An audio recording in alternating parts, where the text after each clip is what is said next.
Qui n'a jamais rêvé un jour de piloter ces beaux avions? Eh bien comme vous le savez, tout est possible, il faut juste y aller petit à petit, en commençant par exemple par passer son BIA. Et le BIA, qu'est-ce que c'est? C'est le brevet d'initiation aéronautique.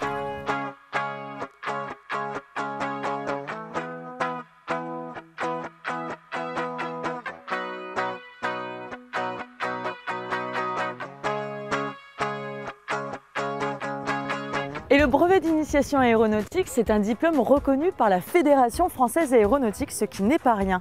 Et justement, chaque mercredi après-midi, quelques jeunes passionnés viennent se retrouver pour suivre des cours théoriques qui leur permettront de réussir cet examen qui n'a lieu qu'une seule fois par an.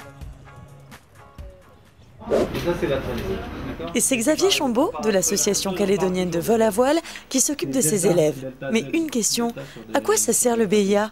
Après de longues années, on va dire que le BIA, c'est au tout début, ça sert à susciter des carrières aéronautiques. D'abord, on apprend à avoir envie de piloter.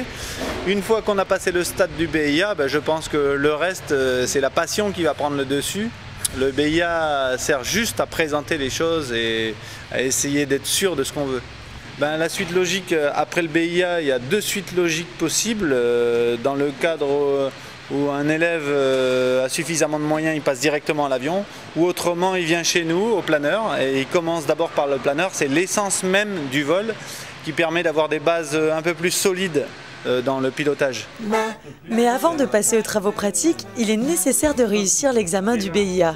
Une chose qui semble plus facile à dire qu'à faire au vu des nombreuses matières qu'il faut apprendre et surtout comprendre. C'est 5 thèmes, il y aura 5 thèmes dans le BIA. Connaissance des aéronefs. Connaissance des aéronefs. Mécanique du vol, non? Mécanique du vol. Et les autres. La météo, on va faire de la météo.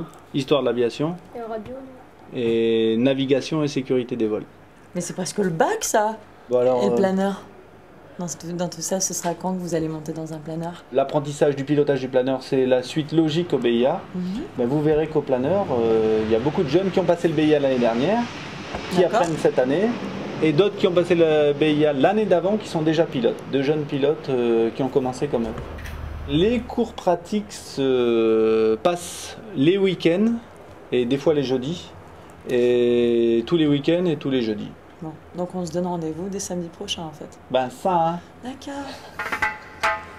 Et si vous pensiez que l'aviation n'était réservée qu'aux garçons, eh bien vous vous êtes complètement trompé. En effet, nous sommes partis à la rencontre d'une jeune fille qui aimerait bientôt s'engager dans l'armée pour devenir pilote de chasse. Et voilà, comme convenu, on se retrouve le samedi sur le terrain des planeurs de la Wingui en compagnie de Maëva cette fois-ci, qui va nous expliquer un petit peu d'où lui est venue cette passion pour le planeur. Bonjour Maëva. Bonjour. Alors, est-ce que tu peux m'expliquer un petit peu ce que tu as fait pour arriver jusqu'ici aujourd'hui? Donc j'ai fait le BIA avec Étienne et Xavier, je l'ai passé en 2009. Ensuite je suis venue faire un VI au planeur, ça m'a plu et j'ai continué. Et voilà, maintenant je suis lâchée, brevetée, planeur.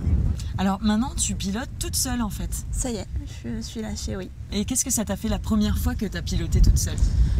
C'est le lâcher, c'est un grand moment pour tous les pilotes, hein. C'est le moment où on se rappelle toute notre vie, c'est la première fois où on est tout seul, première fois où on fait tout seul. T'as eu peur ou pas? Un peu d'appréhension au début, mais non, après, on sait qu'on est prêt quand même. Alors comment ça se passe le planeur en fait? Parce que c'est un appareil plutôt spécial, il n'y a pas de moteur, c'est ça? Enfin, c'est quoi la particularité d'un planeur? Donc voilà, il n'y a pas de moteur, on n'utilise que les thermiques, les ascendances, avec le relief. Alors ça c'est le vent, c'est ça? C'est le vent, ce qui tape sur le relief, qui nous fait monter, ou les thermiques, la chaleur du sol, qui fait monter l'air chaud, et on monte. Mais pour décoller, comment tu fais? On fait avec le treuil qui est en bout de piste.